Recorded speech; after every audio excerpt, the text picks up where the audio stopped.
11,625,015. ICT 46,507,105. Lands 11,397,521. Governance 13,553,699. PSM 17,874,698. Roads 208,099,698. Third 467,455. Water 21,827,496. Total is 549,680,695.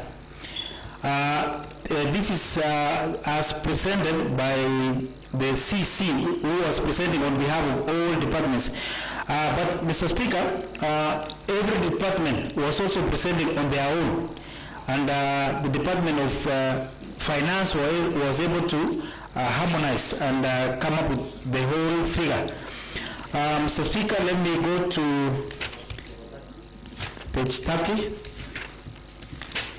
So members, maybe you can go through the responses on your own. And let me read the analysis. That is in point number 8. We have the snapshots of the pending bills as at 30th June 2025. You can look at the table, institution or source. We have amount of pending bills. Now, in the debt management strategy paper 2025, indicates that pending bills was 703,065,471. This is as per the debt management strategy paper, which we are all aware. The Office of the Controller of Budget, who gave us the information that the pending bills is 625,746,644.14. The Kericho County Contractors Association gave us a pending bill of 684,459,759.8. The Department of Finance, as of 6th June 2025, gave us a pending bill of 549,680,695. That is the data that we got on the status of pending bills from various stakeholders. The table above shows various sources of documents of Kericho County pending bills. From above analysis, an average pending bill for Kericho County is 640,738,142 if we do the average of all the estimates given. The accurate pending bills shall be officially communicated to the County Assembly by the CEC Finance and Planning, which is supposed now to be done because as at 30th June 2025. Point number 9. The other committee response on terms of references. This is the committee having submitted evidence adduced before it, various witnesses during their oral submissions and cross-examination and documents provided to the committee. The committee respond to the terms of reference as follows.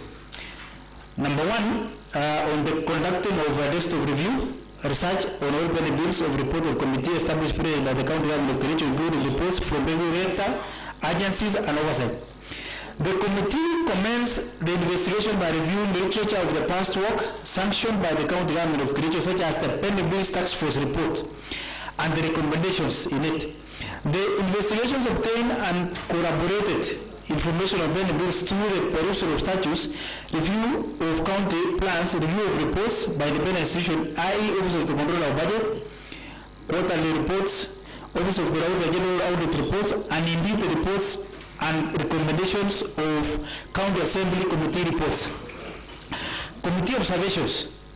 The task force pending bills report provided a guide that the county ought to have utilized to conclude on the matter of pending bills, but its partial implementation or non-adherence to the recommendations contained for each sector of the county explains why the county still has huge pending bills. The reports from the Office of the Controller of Budget remains accurate to the extent of the departmental submissions and or county returns to the office as required by law, as opposed to clarity of the position of the pending bills. The Office of the Auditor General reports has been a guide to the actual position of any bills for the county since it is based on the budgets, implementation of the budgets, county plans, financial position of the county at specific period of time.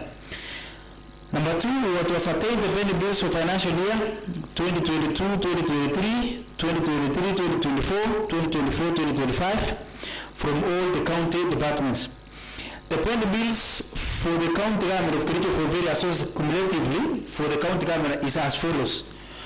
As summarized earlier from the debt management strategy paper, which I read earlier, Office of the Controller of Budget, Kericho County Association of Contractors, Department of Finance, and the figures are the same as I read earlier.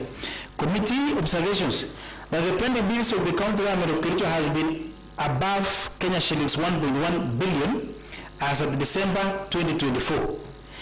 The tax flows report indicate that it dropped to 703 million from 1.1 billion. In the financial year 2022-2023, the county assembly appropriated Kenya shillings 425,616,000 and further 68,577,300 to cater for settlement of the pending bills in development and recurrent respectively. That if the root cause of the pending bills are not addressed, the pending bills will accumulate to unstable levels and it will affect the development of the county significantly. Number three, we have to ascertain all requisitions for the last 3 financial years versus the expenditure. Requisitions of funds solely done by the Department of Finance and Economic Planning for the last 3 financial years is a total of 16 billion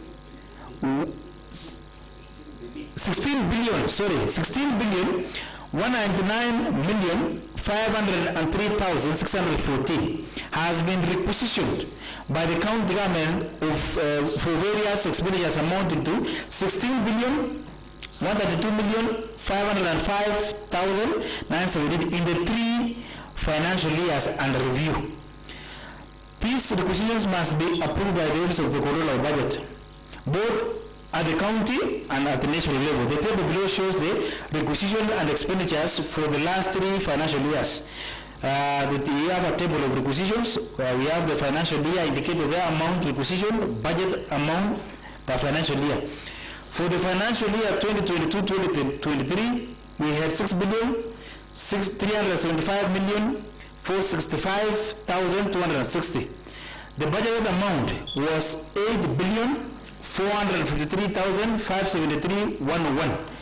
For the financial year 2023-2024, it was 5,790,914,666. The budgeted amount was 5,484,768,032. For this, the financial year 2024-2025, as at 6th June, it should be 6th July 2025, we have requisition 4,033,119,693. The budgeted amount is 9,756,939,236. Total is 16,199,503,614. The budgeted amount that we have budgeted for the last 3 financial years is 26,695,358.5. That is the budgeted amount for the last 3 years. Expenditure in the last 3 years. In the financial year 2022-2023, we spent 316,785,591. We budgeted 8,453,573,101. That's what we budgeted. In the year 2023-2024 budget, we budgeted we requisitioned 5,790,848,412. But what we were able to budget was 5,483,573,101. 484,768,032. In the financial year 2024-2025, we requisitioned 4,024,871,914, and what we budgeted was 9,756,939,236. So the total is 16,132,505,917. The total budgeted is 26,695,280,358. The committee observations. And the committee observed that the funds requisition covered for recurrent and development expenditures. The recurrent expenditure amount is often huge because of the personnel emoluments and operational costs to run the activities of the county departments. The process of requisition is often marred by bureaucracies that constitute part of challenges that hinder the realization of development projects in the county. Similarly, the county departments delay the processes which culminates to payment of various projects. For instance, delayed procurement process that results to low absorption rates and utilized funds. The professional conduct of controller of budget in the discharge of the mandate of the Office of the Controller of Budget depicts the success or failure of that county in terms of requisition of funds. Number 4, we have to verify all procurement works undertaken in the 3 financial years. The requirement of the county planning is contained in Section 105 of the County Government Act 2012, the Public Finance Management Act in Section 125 and 126 emphasizes the need for planning as a basis for budget and subsequently the execution of the development as shown on the county plans and laid out in the county planning documents. Annual procurement plan is a document that contains all the procured works and services for the county in each department. A procurement plan is defined as a document that outlines procured entities' needs and requirements for goods, work, services within specific financial year. It is developed during that annual budget preparation process. It is important to state that all the budgets and amounts appropriated by county assembly is linked to county plans. County integrated plan, CADP, annual development plan, ADP, procurement plan, medium-term plans, and program-based budgets constitute key plans of the county government. Committee observation that each county department should ensure that plans are implemented as laid out without deviations, and that where there are deviations in the plan necessary, documentation should be done and approval sought from the county assembly.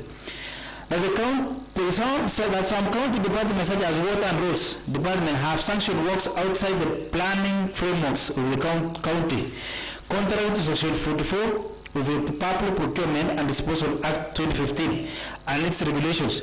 That works done outside the procurement plan, for instance, are politically sanctioned projects that eventually are paid without proper documentations that may at times occasion loss of taxpayers' money. For a county to succeed its development agenda and service deliveries to its citizens, planning is a key component. And executing such plans as contained in the planning documents does not only enhance accountability, but ensures that sustainable development is realized in Kericho County. Number 5, ascertain all procurement works done in 3 financial years. The procurement plans for the county reveal that works, goods, and services that were supposed to be procured in 3 financial years under review is shown in the table below. Mr. Speaker, we have the table there where we have the works and goods and services procured, procurement plan, procured works, and the variance. This is where we would like the members to see the variances so that you can be able to interrogate properly later. In the financial year 2022-2023, the procured works was 2,610,409,036. The total goods that were in procurement plan. The procured works was 1,289,800,919. The variance is 1,320,608,117. That is a variance for the year 2022-2023. For the year 2023-2024, the total works under the procurement plan was 2,559,167,506. The procured works was 2,371,462,634. We have a variance of 187,704,872. For the financial year 2024-2025, we had goods planned of 2,138,742,792. We procured works worth 597,698,792. The variance is 1.541,043,937. Total procured works and the procurement plan for the last 3 years is 7,308,319,334. The procured works in the last 3 financial years is 4,258,962,345. The variance is 3,049,356,926. The committee observations. For the last 3 financial years in question, a total of 7.3 billion worth of works was supposed to have been procured. However, Kenya shillings 4.2 billion worth of work was procured, leaving Kenya shillings 3 billion worth of works not procured. That there is need to investigate why the procurement was conducted minimally in the financial year 2022-2023 and financial year 2024-2025, where there is a huge deficit, where there is a huge variance of around 1.5 billion. In 2022-2023, there was a deviation of around 187 million. And pursue the matter to its conclusion and propose recommendations. Number 6, determine what was paid in terms of works, goods, services, including consumer services, by obtaining IFMI statements and other valid documents used to settle debts by the county government of Kericho. From the expenditure reports, the county government of Kericho has spent 16 billion, both for development and recurrent expenditure in the last 3 financial years under review. From the IFMI statements and departmental reports of expenditure, some of the department's expenditure is as follows. For the last 3 financial years, we have a table there, Mr. Speaker, where we have the department and the amount spent on the other side. Education, we spend 164 million, 0.2. County Public Service Board, 40 million, 0.7. Executive Office of the Governor, 145.5. Trade, 56.8 million. Public Works, this is the highest, we spend 1.6 billion. From the table above, sampled departments depicts that expenditure in the departments depends on budget amounts. Capital expenditures or service departments. We are at number 7. Sorry to interrupt. Maybe I want to request the Sergeant at Arms to supply you with a glass so that it will be very easy for you to, quench your thirst. Secondly, if they can also get probably a cup of milk, because the task before you is very enormous. Thank you. You can proceed. Thank you, Mr. Speaker. I would request for 4 bottles of water so that I can be able to handle this report. Thank you. There are 2. You add 3 more. Add 3. Thank you, Mr. Speaker. Number 7, we deduce the pending bills that have already been settled and provide proof of settlement per department per financial year. The pending bills that were due at the close of financial year were supposed to be settled at first charge in the new financial year. Therefore, the pending bills that are due for a number of years may not be ascertained and becomes illegal if not declared at the end of each financial year. And sufficient reasons provided as to why it has not been settled. Committee observations. It was evident that very few departments are keen in settling of pending bills as required by law as first charge. It was also found out that sometimes the departments does not declare pending bills or intentional leave out works done because of irregularities committed and not corrected by both procuring entity and service provider, that is a contractor. That there is a minimal effort towards stakeholder approach in solving the pending bills dispute that may arise. A clear legal framework should be put in place to solve the issues of settling disputes emanating from pending bills. We are at number 8, establishing the outstanding pending bills and budgetary allocations for the said outstanding pending bills per department per financial year. The failure by departments to settle pending bills as fast charge occasioned the rolling of pending bills to subsequent financial years. The departments should at all times ensure that funds are allocated to projects that are executed as phased projects so that there is no gap. Those that have been done and occasioned by pending bills justifiable be addressed through budgeting to cover for expenditures. The departments over 3 financial years under review budgeted a total of 494,193,337 in the financial year 2022-2023 to settle the pending bills that were due at a particular time. Committee observations.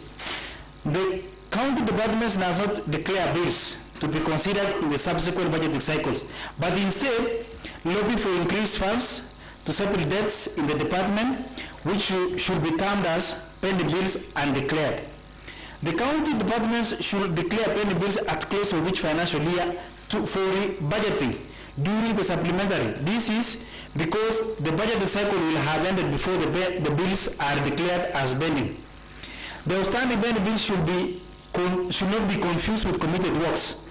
Works pending payments at internet bank and works pending payments at internet level, banking level. That despite the budgeted amount to settle pending bills in financial year 2022-2023, it was not clear to the committee why pending bills have continued to accumulate, despite the intention of the National Treasury that all the pending bills be settled. Number 9, establish the effect of the settlement of pending bills on proposed new projects and approved projects in County Government of Kericho planning documents. The deviation from projects scheduled in county plan document does not only cause accumulation of debts in terms of pending bills, but also delay projects and economic growth of the county. The effects can both be positive and negative. Positive impacts is that sometimes it accelerates development projects and skews it to some regions of the county, whereas it discriminates especially the marginalized areas from the schedule works to be executed in that financial year. Over and above, the budgets are distorted since planning documents are not adhered to.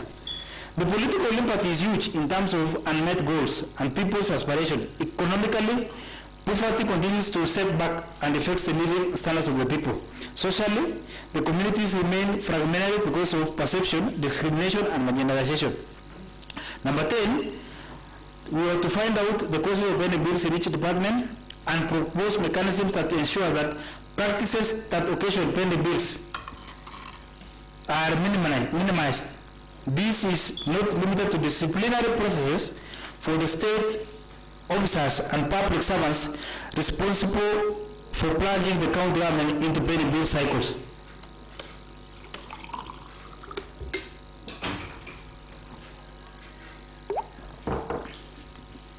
Causes of pending bills includes 1. Delayed procurement processes. The procurement plans are supposed to be executed on quarterly basis, and the project's works, goods and services should be executed within the framework laid out that is quarterly. On the contrary, most procured works are executed in third and fourth quarter of the financial year, and that funds may remain unspent or roll over as pending bills. But if committed and completed on time, save for payment should be paid as fast charge in the beginning of the new financial year. The selective payment and discretions of the accounting officers of the department. The committee has found out that some departments' chief officers pay work selectively based on the region one comes from, based on imaginary political relationships, or work sanctioned by different officers often not paid. This has contributed to soaring pending bills. In some instances, you find the Department of Finance and Economic Planning not honoring the payments requests from certain departments repeatedly with disguised reason of importance. Number 3, delayed release of funds from the National Treasury. In the previous financial years, delayed release of funds, development funds, from exchequer and counter lack of priority in requisition of development funds have contributed significantly to accumulation of pending bills. Notably, the National Treasury has improved in disbursement of funds to the counties. Number 4, restructuring of county department and function. The county executive orders to restructure county departments that function assigned to new department does not conform to the rule and principle of money follows functions. Variations of contract terms. The variations of terms of contracts affect the funds allocated to projects if exceeds occasional pending bill and met on source revenue targets. The Departments of Public Works, Road and Transport in their submission explained how unmet all source revenue targets led to deficit in committed works that affected the subsequent year projected plans. Overcommitment of funds. The departments procure more than what their budgets accommodate, thus pushing the excess as pending bills, or if utilizes other departments' budgets. Number 8, undocumented works. Verbal commissioning of works by the state officers and technical staff of departments have often resulted to stalled projects, pending bills that cannot be honored, to the disadvantage of the procuring entities and contractor service providers. Number 9, performing works outside the procurement plan. Section 44 of the PPABA 2015 requires that accounting officers to ensure that work done is at par planning framework and documents. The planning cycle and funds available that year should be expended as required by the Constitution and Public Finance Management Act 2012. Number 10, lack of coordination and execution of functions by the line departments within the county treasury. The delay in procurements, supplementary budgets, and coordination of payments of projects and equity of such projects across the county demonstrate lack of coordination that results to enhance pending bill. Lack of standards in performance of projects. The county does not have a standard criteria of doing similar projects across the departments. It was observed that a particular train costs different amount from a particular train in another department. For example, Department of Education versus other departments. Number 12, administrative and transitional challenges from the administration to another. During transition, it has been observed that new projects are started by an incoming regime and fail to honor or complete the ongoing works. TOR number 11, propose a clear roadmap including county legislation on how to tame menace of pending bills in the county government of Kericho. After the analysis of the evidence adduced before the committee, cross-examination of witnesses through all interviews, committee meetings and scrutiny of various reports, the other committee proposed the following roadmap in order to take the pending bills. Establish monitoring and evaluation department. That is what we call delivery unit within 15 days of the adoption of this report, to check on implementation of the county plans and report to the county executive committee and county assembly on quarterly basis. Number 2, the implementation of the budget shall be seamless on the projects and development works spread across the county as laid out in the planning documents to capture the object of the evolution, resources and power of the people. Number 3, no project or work shall be commenced and executed if it is not in tandem with the planning documents, save for emergencies that is addressed through emergency funds or other mechanisms such as private sector, corporate social responsibility, and other support mechanisms and activities. The county executive formulates a pending bills policy guided framework to assist in the amicable settlement of the pending bills for the county within a period of 30 days upon approval of this report.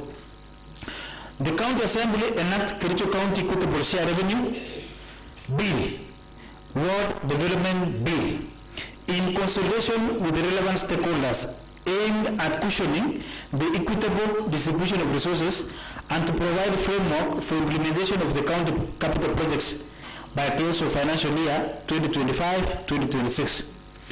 The county executive to come up with legislation on the county small claims court to support revenue collection on petty offences within period of 60 days from the adoption of this report.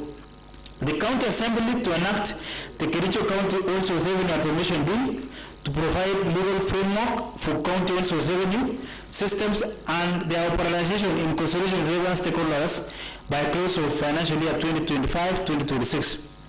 The county executive proposed the county stakeholder engagement and management bill aimed at supporting stakeholders who often have working relationship with county government of Kericho. If such a law is enacted, the stakeholders' challenges will be minimized. Challenges, that's number 10, the challenges faced by the ADO committee. The ADO committee on when bills during the execution of its mandate faced the following challenges. Number 1, lack of adequate information on penny bills from most of the county departments. Number 2, inaccurate information provided to the ADO committee by the county officers of the departments. Misrepresentation of facts regarding the county government of Kericho penny bills. Inability of the departments to differentiate between penny bills, committed works, and items pending for payment at internet banking. Number 4, the challenge of witness to appear before the committee because the CEO roads was indisposed because of the illness and the CCM public was requested. The time duration to get information was limited. The committee sought extension of 15 days to enable to compile report on penny bills. The change of county control of budget was transferred during the time of investigation. Timely information sought was not obtained on time. The financial year 2024-25 was still under implementation, and as the correct position of the bills under this particular year in review was not almost ascertained. The budget cycle was coming to an end, and the members of the ADO committee participated in the budget making process. Political interference and interest of members who had position of work done in certain wards versus others. This way of comparison is detrimental to the future work plan. So penny bills were stated in more than one department. For instance, the Department of Trade and Agriculture on cooperatives, education and ICT and sports. Number 11, committee general observations. After careful analysis of evidence and cross-examination of the witnesses, the county ADO committee observes the following. Number 1, that the penny bills balances were presented differently by all departments, signifying lack of consistency in definition and addressing of penny bills. Number 2, there was confusion and mix of the following concept: penny bills, committed works at the level awaiting approval. There is need to ascertain works done by ward so as to balance the inequalities and skew development perpetrated by the accounting officer of the departments and indeed the regime of the day. The Kericho Association of Contractors presented a list of penny bills per department detailing all works, goods and services on concessional services. The categorization of penny bills comprised of documents, works partially documented, works without documentation. The stakeholder management is poor in Kericho County, which has resulted to increased penny bills and unresolved cases and controversies that has led to even death of very hardworking citizens of the county. Most roads done are those that are near the source of the materials and proximity to quarries. That is as by the observation of the committee. Committee general recommendations. The ADO committee analyzed evidence adduced before it, cross-examined several witnesses, and reviewed policy documents and reports, makes recommendations as follows. Number 1, the CEC member of Finance and Economic Planning to consolidate all the penny bills accurately with the aim of resolving them in the financial year 2025-2026 and submit the report to the Committee of Finance within 14 days upon adoption of this report. Number 2, the CEC for Finance and Economic Planning to organize for training of all accounting officers on the various concepts of finance, not limited to penny bills, penny commitments, and spend funds, etc., and how it is treated in the new financial reporting system, and the rolling of EGP system by the National Treasury. Number 3, the County Executive Committee for Finance within 14 days of passing of this report give a detailed plan on how to settle pending bills as at 30th June 2025, close to financial year 2024-2025, by assessing the impact of the pending bills, pending commitments, and works yet to be rolled in new financial year, be shared equitably among 30 wards of Kericho County. This is aimed at addressing the skewed development projects per ward, cognizant of the fact that there is a new financial reporting system called EGP system currently being implemented by the National Treasury. The CEC for Finance and Head of County Treasury, in consultation with other CEC and all relevant stakeholders, to take stock, verify, authenticate, and make provisions for payments of all contractors on case-by-case basis as provided by the Kericho County Association of Contractors, and make a plan to settle all the outstanding bills for the county once and for all within a period of 30 days. Upon approval of this report, and forward the report to the County Assembly for adoption. His Excellency, the Governor, established a robust legal framework of stakeholder management that will help address service delivery, foster obligation to respect of other stakeholders by the County of Kericho. The CEC Public Works roads and roll out works regardless of the proximity of the source of materials, such as for Maram's roadworks, basing on the procurement plan and budget amounts respectively in that year. Committee specific recommendations. We have the general recommendation and the specific recommendations. Number 1, the CEC Public Works, Roads and Transport shall execute the implementation of road works across the county as scheduled, and that no payment shall be made on any road works done outside the schedule. Taking cognizance that some wards overdue their schedule allocation and as no work should be rolled out forthwith. Number 2, that the CEC for Water, Energy, Environment and Natural Resources shall implement all water works projects, including donor-funded programs, across the county as scheduled. That no payment shall be made on any water project done outside schedule. Taking cognizance that some wards overdue their schedule allocation and thus no work should be rolled out forthwith. Number 3, that His Excellency the Governor, through established disciplinary process, be instituted against any county executive committee member or county chief officer for failure to implement the projects as scheduled that has planned the county to huge pending bills following due process of the law. The head of county treasury to break down the pending bills and pending commitments per ward, so that the responsibility is apportioned where it is due and equitable development is realized within 14 days of the approval of this report. Number 5, that the county also revenue streams be automated by head of county treasury to the completion so as to improve on the local revenue for the county and provide quarterly reports to the Committee of Finance and Economic Planning on quarterly basis, pursuant to Section 166 of the PFM Act 2012, that the CEC and CCO procurement officers and any other responsible officers be investigated by relevant sectoral committees for occasioning, execution and payment of works in ward in a skewed manner, contrary to the provisions of various laws and principles of constitution of equity, accountability, fairness, and sustainable development, and table a report to this Honorable House within a period of 30 days upon adoption of this report. That the Office of the Auditor General conduct forensic audit on pending bills as of 30th June 2025. The accounting officers and all responsible officers from the department who overprocured works and finance officers who made payments be investigated for abuse of office and clear separation of roles, be sanctioned to avoid collusion and possible loss of public funds. That the respective county chief officers of the department initiate procurement works in a timely manner once the systems have been operationalized to avoid unnecessary delay of implementation of the projects.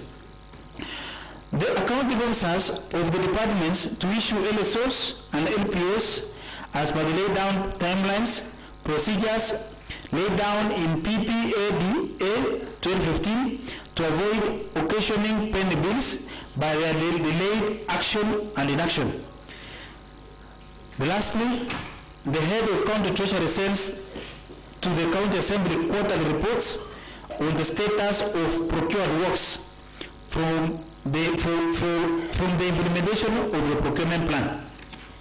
Mr. Speaker, I'm coming to the end of the report, and I want to acknowledge the ad hoc committee members on pending bills.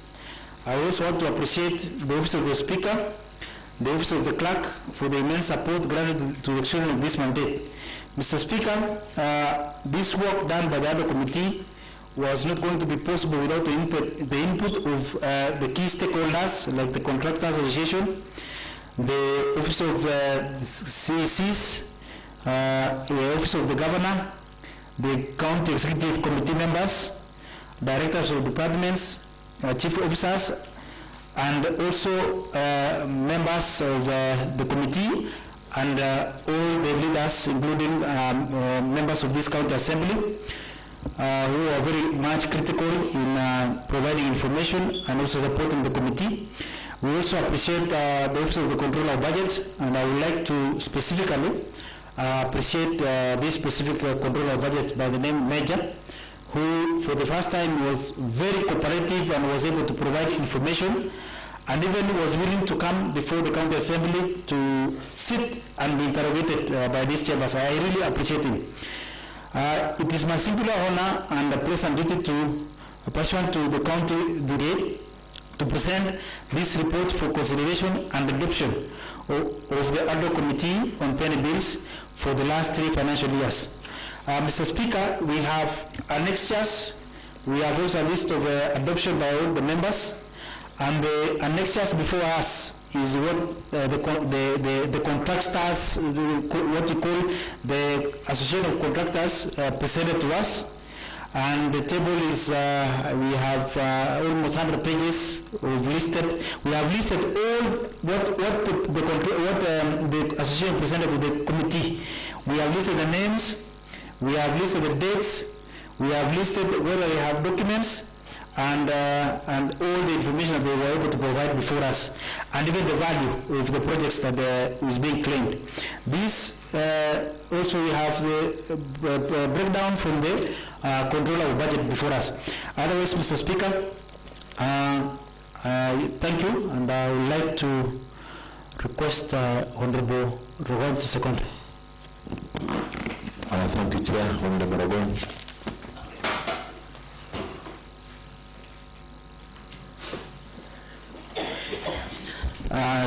Thank you, Mr. Speaker, for the opportunity. Mr. Speaker, I rise to second the report by the ad hoc committee on the pending bills as presented by the chairman, Honorable Vincent Korir.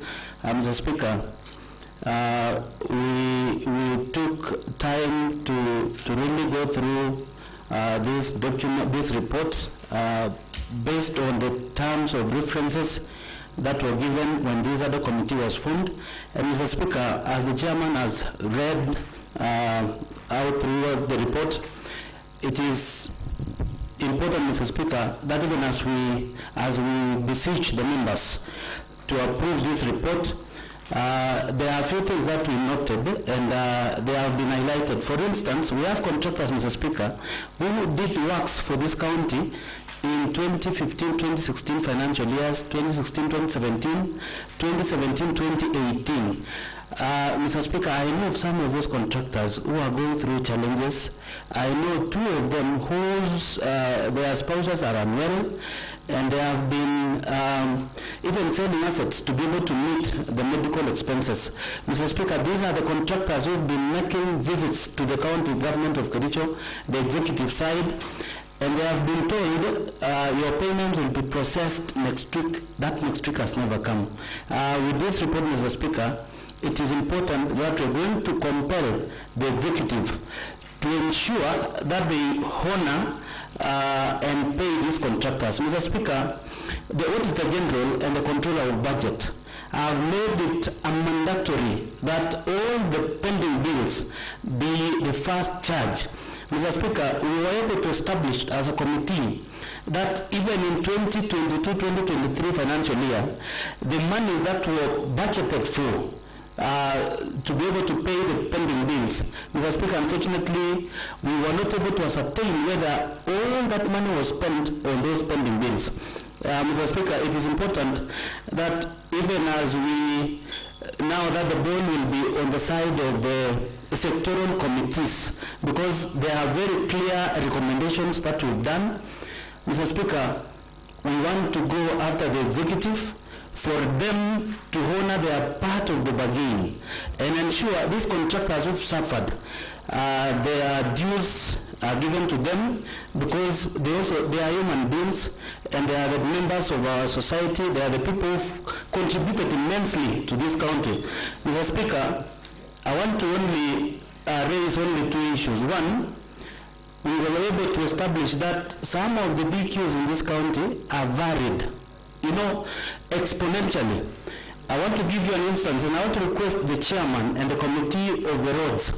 There is a road in Awad, which is 1.3 kilometers, and it is maintenance. And the total BQ that was paid, the road is already paid, was 4.2 million shillings. Mr. Speaker, I want to invite this committee to go and check the road, report to this house, because we have to surcharge the people who ensured this thing happened, because it is wrong. We are talking about value for money.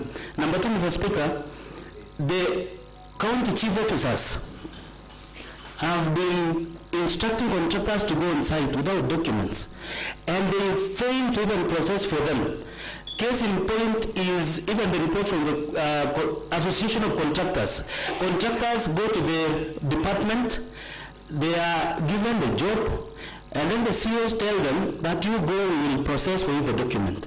There are those who've never been paid from 2022-2023 financial year because of lack of documentation. And yet, they have photos of the chief officers, the departmental officers supervising the project. Why do you supervise a project without a document? And then you come and frustrate the member of county assembly, the contractor, you frustrate even that officer who you sent to supervise the project. Mr. Speaker, one more thing that we need to do, and I'm happy because we gave a few recommendations on the possibility of coming up with policy documents.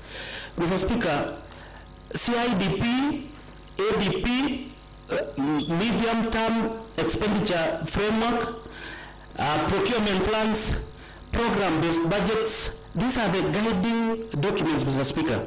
But unfortunately, Mr. Speaker, public participation that is carried out in this county is only done in the county headquarters. Let me give you a shocking revelation. Suppose in Ainamoi sub-county, this public participation is done in Ainamoi town.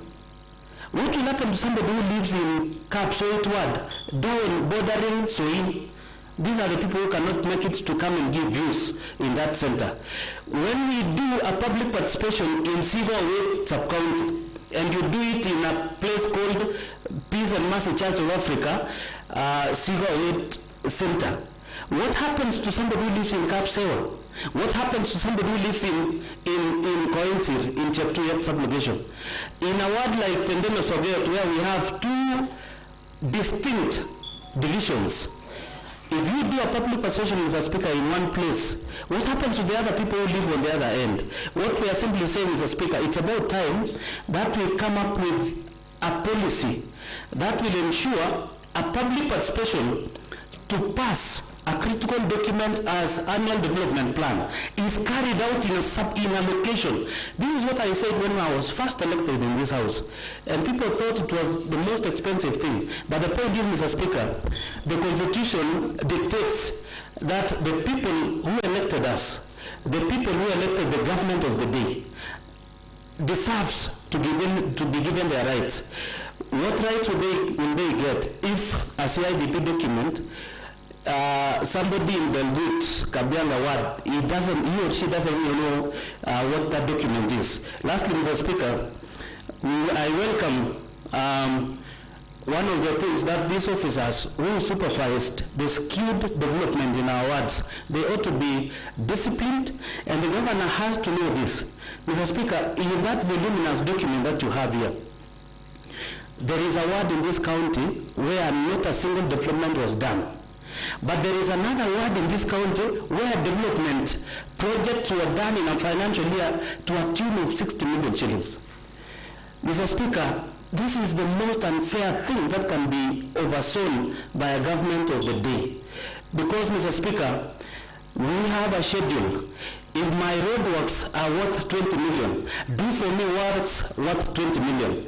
If the roadworks for a particular ward, as Kapsuse, is worth 16 million, ensure you oversee the implementation of those projects worth 16 million shillings. Why do you oversee implementation of projects in a ward like Kapsuse worth 7 million, and then you go to another ward, you do works worth 30-something million, beyond even what was allocated? And number two, Mr. Speaker, so that you know this is unfair and we need to pursue this to the latter. Why would a contractor, together with the chief officer, go to a ward where there is a quarry, ensure works are done around the quarry because they are chasing the money? Mr. Speaker, this is illegal, and this is something that is punishable by law. We want to urge the executive that those who oversaw this thing, they should be, brought to book, because these are the officers who are supposed to serve the county impartially. Lastly, Mr. Speaker, I want to request the sectoral committees, mine, anything that is coming to my committee, that is the finance, I'm going to stick to it to the latter. For example, ensuring that the executive submit quarterly reports on expenditures. That is what I'm going to pursue, Mr. Speaker. In fact, Mr. Speaker, some of these policy documents, I'm going to work with the CEC to ensure that together we come up with them, because it will cure the anomalies that we've witnessed in this county. Mr. Speaker, I want to request the Department of Water, led by the Honorable Peter Kemoy, the Department of Roads, led by the Honorable Gilbert Ngetich. This is where we suffered the most in this financial year which has come to an end. If they are not going to address this, Mr. Speaker, then we're going to go the route that the majority leader said before the House, where the committee failed to implement what we've said. Then, Mr. Speaker, the responsibility of that committee is vested in the chair. Then we will then request the members to submit a memorandum and ensure that that particular chairman is removed from office and somebody else comes in. Lastly, Mr. Speaker, we are grateful that we now have a new controller of budget. The previous controller of budget frustrated this county, even the assembly, Mr. Speaker. Remember, this is somebody who used to be chased from this county all the way to Homa Bay for him to sign a document. The one that has come is very cooperative. He gives information in time. Mr. Speaker, this is the man that is going to help us, because we want to cure the anomalies and ensure the pending bills that is always given by the controller of budget. Mr. Speaker, it's unfortunate. They gave us varying pending bills. The controller of budget, which is even accurate, does not match what the county treasury gave us, and it did not match what the departmental sectors gave us. Mr. Speaker, when we harmonize the pending bills, it will help this county to move forward. With this, Mr. Speaker, I beg to second. Thank you, the Honorable Vice Chair, for that insightful contribution on the pending bill report. Members, I now propose the question that this House adopts the report on the pending bills for the financial year 2022-2023 and the financial year 2023-2024, and finally the financial year 2024-2025. The floor is now open for debate.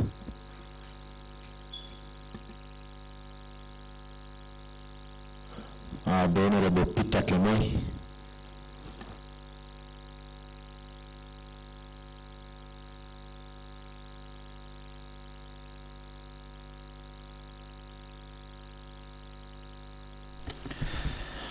Thank you, Mr. Speaker, sir, for the opportunity you have granted to me.